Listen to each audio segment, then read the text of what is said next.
right, well, let's get started. There once was a scientist who, by studying the nature of the universe, was able to figure out how to create a portal to the future. But he needed a bunch of administrators to make this portal open. And he soon realized that if the administrators did a good job, that this door would open up to a world in which everyone was free, everyone was prosperous, everything was clean, everything was beautiful, a utopia. But if the administrators opened this door incorrectly, it would lead to a place in which every human being was controlled by a digital dictatorship, in which every part of your life was managed, every part of your life was watched, and everybody was controlled just like we might control cattle. This door is being opened right now with digital currencies. Digital currencies are the future of money. They provide for us a bunch of characteristics that we can't get from physical money. With digital money, we can buy and sell things all over the world, day or night, without any bank fees, without any taxes, without any tariffs.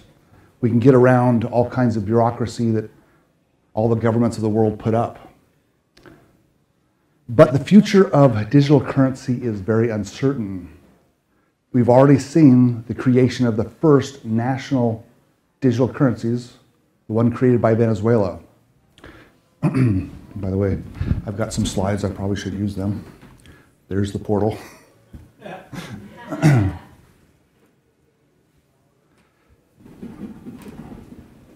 Imagine that our government created a national currency and they gave you an account on a public ledger. And then they knew exactly how much money you have, who you trade with, and they were able to create algorithms that would automatically take money from you and give it to somebody else. This is what I call blockchain socialism. And like all socialism, it would cause people that work hard to stop working so hard, so they become less productive. It would cause people that freeload, well, they would be able to freeload even more. And so we would see a general decline of the economy, a decline of prosperity. But I've come up with another idea called perfect money. This is a theory. And I am a computer scientist. I teach computer science, have for the past 17 years. And I was working on my PhD in computer information systems. And when I realized that it's possible, whoops, this. Yeah. So I know all about computer science and I don't know much about investments. But I could foresee a future in which nobody knows that you have money, that you cannot lose your money, that you cannot have your money stolen, that you can trade with people all over the world in an instant, that you can trade with anybody in the world at any time. That would lead to, I believe, a much more prosperous economy.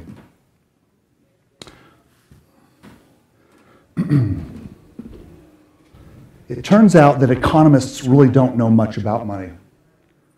And I realized as a person who's getting a degree in computer information systems that I knew a lot about money that I didn't realize. Monetary systems are in fact information systems. And money plays the role of data.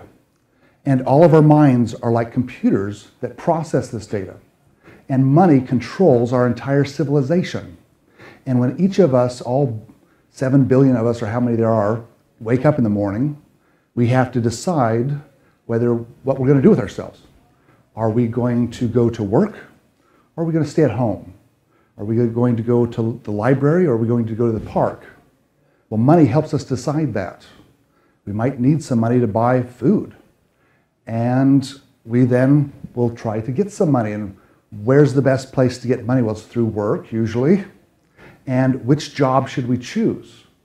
Well, it turns out that the job that pays the most may be the job that we are the most efficient at, and that is the best place that we can be in the economy, is the place that pays us the most. And so there are billions of people that make billions of decisions every day based on money. When we go to the store, there's eggs to buy, but there's so many different brands. How do we make a decision? You open them up, they all look the same. How can you tell a good egg from a bad egg? Well, you can look at the price. And we have a tendency to buy those eggs that are the cheapest and are the most efficient. And by all of us making these decisions every day, we create an economy that economizes, that is efficient. We have a situation in which we can all work together to have a civilization. This is, without money, everything falls apart. So what is the most perfect money that we can have? Because if we could have the most perfect money, then we could have the most perfect economy. People would have all the information that they need to make the best choices. And they could then do very well. Well, in information systems, we've already got rules. We already have it figured out. We've been using databases for decades. We've got rules for databases. And so we can just take all of the rules that we apply to information systems and databases, and we can apply them to money to design the most perfect monetary system possible. And we can use that knowledge to figure out which monetary systems are bad, which ones are going to come, which ones are going to go, what are the weaknesses, what are the strengths, which money should we have, which money should we invest in that monetary systems can go up in value, and monetary systems can go down in value as well, as we see through inflation. Three major things. We call it CIA. It's confidentiality, availability, and integrity. And the biggest problem that we've had with digital money has been integrity. In fact, there's a problem that has been difficult for computer scientists to solve, and I call that problem the physical integrity problem of digital money.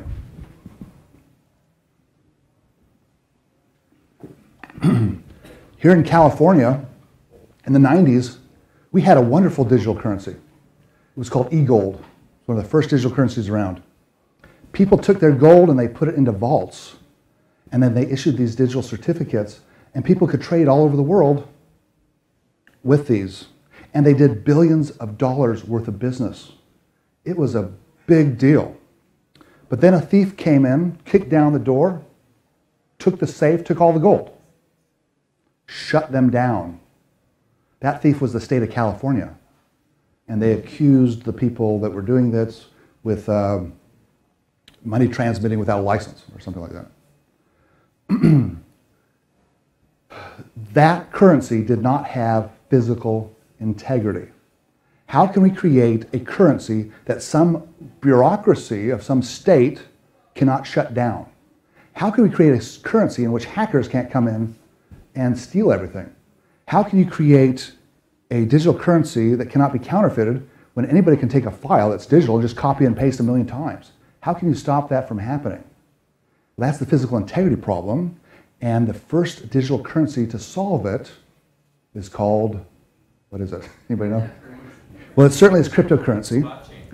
It certainly uses the blockchain. It's called Bitcoin. So Bitcoin was the first currency to solve this problem, and they proved to the world that it was possible to have physical digital currency in which the governments could not shut down, in which hackers could not shut down. Now, it's not quite that simple because there's some other big problems that we have to deal with. But the first thing that we have to have a digital currency is something called data supremacy. I've analyzed, trying to figure out what the block. One of the questions I ask myself in the bathtub is, what is money? I've got Ben Bernanke, who's saying that gold is not money. I got another guy, Peter Schiff, that's saying gold is the only thing that's money. We've got people that say Bitcoin's not money. Some people that say it is. And so, who's right? We got all of these people with, some of them with Nobel Prizes in economics. What is money? Well, I studied a few monetary systems, including Bitcoin, and Bitcoin uses a data structure called the blockchain. The blockchain is a database. It just stores data. it allows you to write transactions to it, and you can then look at those transactions that have happened. And by doing this, you can track every single transaction that's ever happened and how this coin goes from hand to hand. And you can see at the end of the chain of ownership who's the last owner, and that's how we can tell who owns Bitcoins. Now, one of the things about the blockchain is you cannot erase it. You cannot make deletions. Because if you do, everybody who has a copy of that database will see that you're trying to cheat and you're trying to move money around, or you might try to add things, make it look like you've got money. But there's tens of thousands of servers out there with the same data. And so if you make a change that's doesn't jive with the encryption scheme, everybody's going to know about it. It's not quite that simple. It's possible that they could do, it's possible that China could put on 6,000 servers and try to take over through something called consensus. But we have to have something called data supremacy. We have to have a database like the blockchain, which nobody owns. If I nuke the blockchain, it's still there because it's so spread out. There's no way to bring down the blockchain. Well, there are, unfortunately, but so it hasn't happened. So not through EMTs, not through nuclear weapons. You can literally nuke Bill, who's got a computer server farm or something, but there's some other server farm somewhere else. And as long as you have one server up with the real data, then conceivably you can restore that. So this data supremacy is something that's very important for digital currencies, and it's also important for regular currencies. Imagine that a government could cause all the $1 bills in your pocket to just disappear. That would be a major issue as well. Or if they could create fake ones, because that would be a problem as well. So what other databases out there in the world have data supremacy?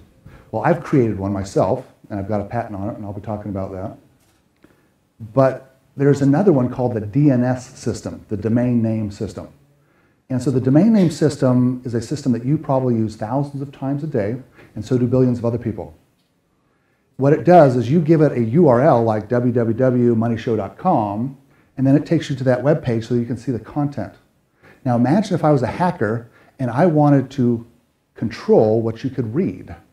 I might want to go into that system and change it, so instead of you typing in moneyshow.com and going to the Money Show, you go to the Sean Show, right? And I sell you on my stocks or whatever, because then I could control what you see. And if I was the nation of China and wanted to control what everybody can read, then certainly I would use that system to try to control. So governments can use it, hackers could use it, corporations could use it. How many times has the DNS system gone down since it was created in 1985? Not once. It has data supremacy. And so what I did is I took this system, the DNS system, and I used it and evolved it to create a counterfeit detection system, which also has data supremacy.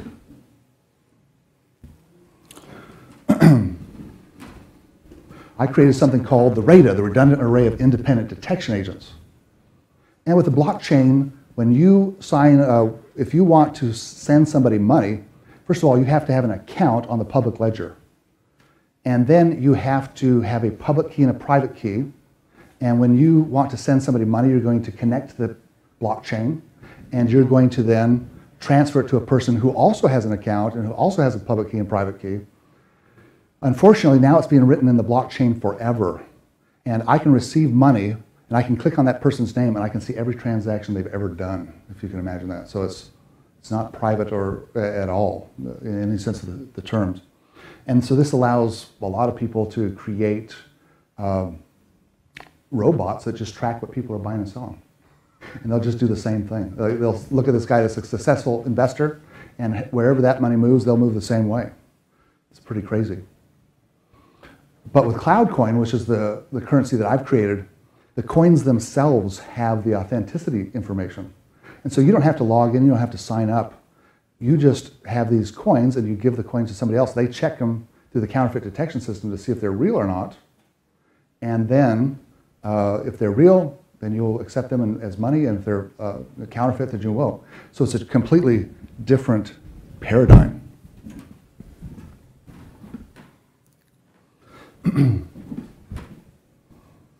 The RAIDA allows for the world's first discrete digital currency. And to understand what a discrete digital currency is, it's good to know what a discrete digital currency is not.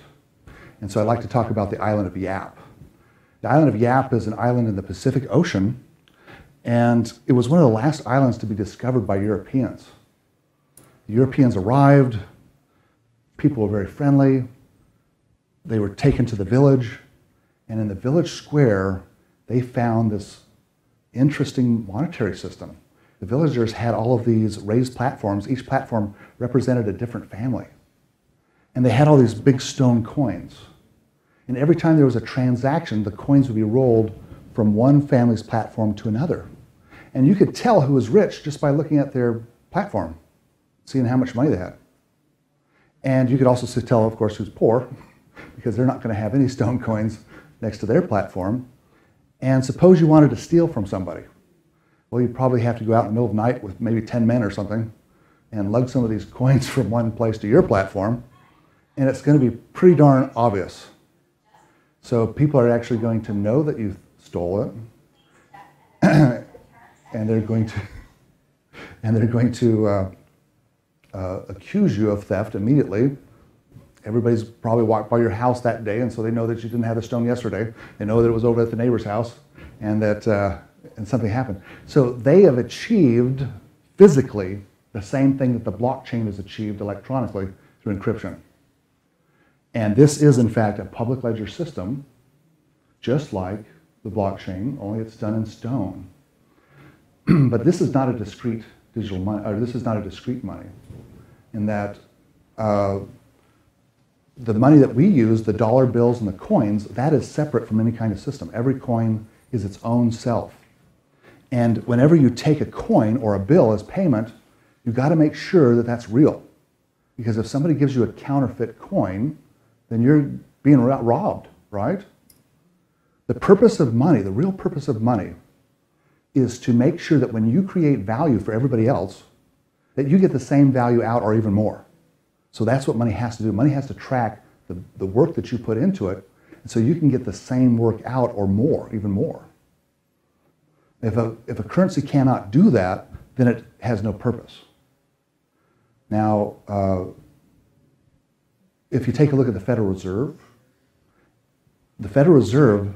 is an agreement between the United States government and the United States banking system. And I will tell you that the Federal Reserve Notes is an information system, and it was designed to be hacked, okay? It was designed to allow the government and the banking system to get value out of it that they would not normally have. The governments have had a problem for years and years. The problem is, how do we go to war when nobody in our country wants to? It takes a lot of money. There's going to be a lot of people dying. How do we get all these weapons? Well, they need money. So how do they usually get money? Well, they usually get money by taxing. So they go out and they tax people, and people don't like to be taxed. People know it when they're being taxed. And so the government wants to be able to borrow money whenever it wants to. And the banking system, they have a problem as well, in that often they're forbid from making money. The people that are going to be on the coins are the kings and the queens and the royalty. They don't put bankers on coins. You don't have some bank owner that's on a coin. In fact, if I opened a bank, let's just go back a couple hundred years ago, and I decided to make my own money in Europe anyways, I could get my head cut off for all I know. And there's still a lot of issues today. And so the banks want to be able to make money. And in America, at least, that is the role of the Treasury. The Treasury makes the money, and the banks do not. The Federal Reserve allows the banks to be able to print money into existence whenever they make loans, and it allows the government, the United States government, to borrow money anytime it wants to. And unfortunately, this is a hack that causes money to appear from nowhere.